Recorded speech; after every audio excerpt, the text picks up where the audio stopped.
Hello दोस्तों, उम्मीद है आप सब खैरियत से हैं। लेकिन आज आप जैसे वीडियो पीछे देख रहे हैं, मैं आपको ये बताने की कोशिश करूँगा जो महाराष्ट्र में आखिरकार उपचुनाव चल रहा है उसको लेकर हमारे कुछ मुस्लिम नेता जो हैं वो अपनी दोस्ती को भी भूल चुके हैं।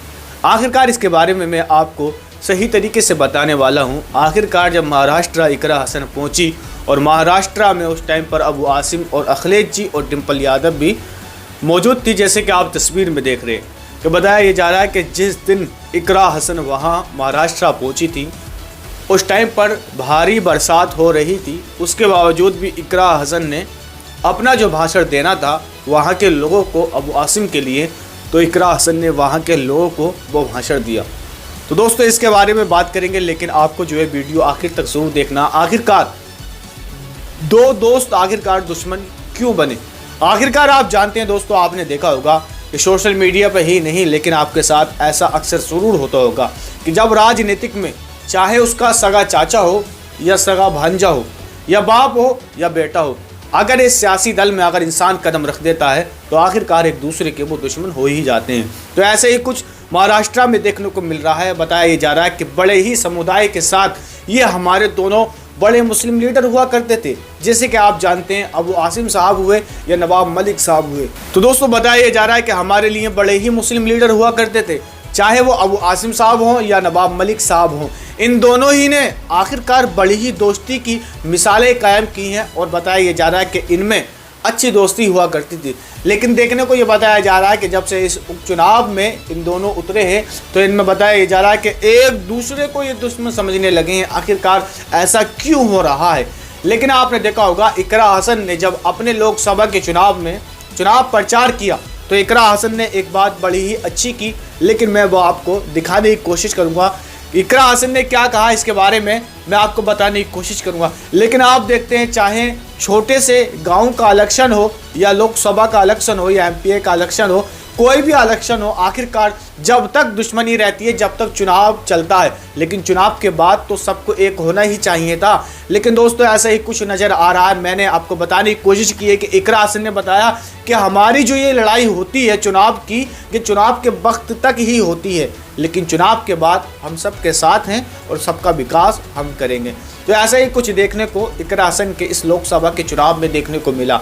लेकिन दोस्तों इसके बाद जैसे कि आप जानते हैं, जब महाराष्ट्र इकरा हसन पहुंची अबू आसिम और वहां पर अखिलेश जी भी तशरीफ फरमा थे। लेकिन मैं आपको यही बताने की कोशिश करूंगा कि अब इस महाराष्ट्र में अबू आसिम एनसीपी से और नवाब मलिक साहब भी उन्होंने अपनी एक मुस्लिम महिला को खड़ा कर दिया है, जिसकी वजह से जैसे कि आप तस्वीर में देख रहे हैं कि भारी हाहाकार देखने को महाराष्ट्र में इस उपचुनाव में मिल रही है।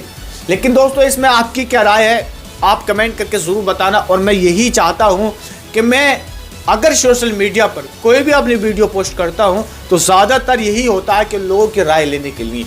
लेकिन आपने देखा होगा जिस तरह से इकरा हसन महाराष्ट्र आई थी और महाराष्ट्र में आने के बाद जो वादे इकरा हसन ने वहाँ पर करे थे, उन वादों पर इकरा हसन खरी जरूर उतरेंगे। दोस्तों इसमें देखने को ये भी मिल रहा है कि जिस तरह से अबू आसिम साहब ने इकरा हसन के लिए भरपूर प्यार जताया और इकरा हसन को सपोर्ट किया, समर्थन के लिए इकरा हसन को वहाँ महाराष्ट्र बुलाया गया।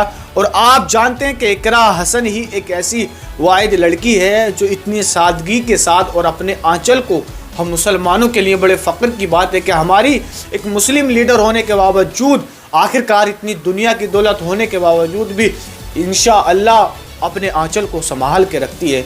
इस बात से मैं बड़ा खुश रहता हूँ। दोस्तों अगर आप वाकई इस बात से खुश रहते हैं तो कमेंट करके ज़रूर बताना। लेकिन दोस्तों आपने देखा होगा कि इंसान से ही गलती होती है और इंसान गलतियों का पुतला होता है। लेकिन बहुत सारी खबरें सामने निकल के आ रही है, लेकिन मैं आपको यही बताने की कोशिश करूंगा कि महाराष्ट्र, तो दोस्तों बड़ी खबरें सामने निकल के आ रही हैं कि देश भर का माहौल जो चल रहा है वो बहुत ज़्यादा ख़राब चल रहा है।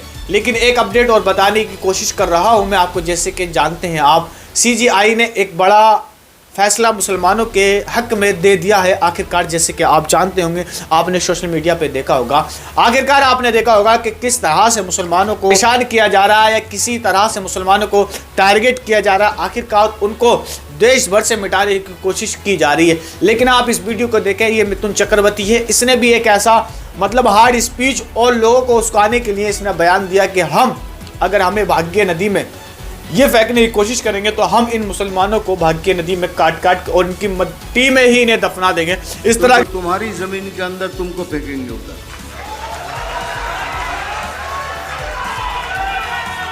इसीलिए बार बार कह रहा हूं, हम कुछ भी करेंगे, कुछ भी।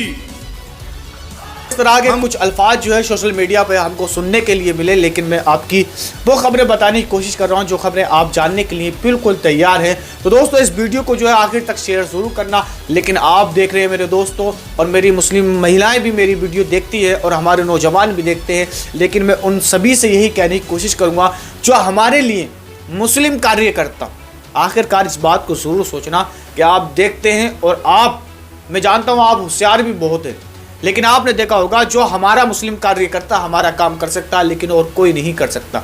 लेकिन आपने देखा होगा अगर किसी वजह से इलेक्शन भी होते हैं ना, चाहे वो अखिलेश जी हो या राहुल गांधी जी हो, आखिरकार इनको भी मुस्लिम करार दिया जाता है। अगर इनकी पार्टी जीत जाती है तो उसमें भी लोगों को जो है, दलित लोगों को जो है उस पर भी आखिरकार लोग जो उस पर भी मतलब ये चाहते हैं कि ये नहीं जीते, आखिरकार इस पार्टी को भी हमारा पार्टी माना जाता है। तो दोस्तों इसके बारे में आपकी क्या राय है वो कमेंट करके ज़रूर बताना। और मैं दोस्तों आपको और बात बताने की कोशिश करूँगा कि जिस तरह से इस उपचुनाव में अबू आसिम और नवाब मलिक एक दूसरे की दुश्मनी पे आखिरकार उतर आए, जैसे कि आप तस्वीर में देख रहे हैं कि आखिरकार बताया जा रहा है कि इसमें पुरानी दोस्ती को आखिरकार एक राजनीतिक के उसमें इन्होंने जो उसको भुला दिया। और मैं यही कहूँगा जो इकरा हसन ने कहा था मेरे दोस्तों कि आखिरकार जो लड़ाई, चुनावी जो लड़ाई रहती है वो चुनाव तक ही रहती है। आखिरकार किसने वोट करा या किसी ने वोट ना किया, तो हमें चाहिए कि सबका सहयोग करें और सबके साथ रहें, ऐसा ही होता है। लेकिन दोस्तों बहुत कुछ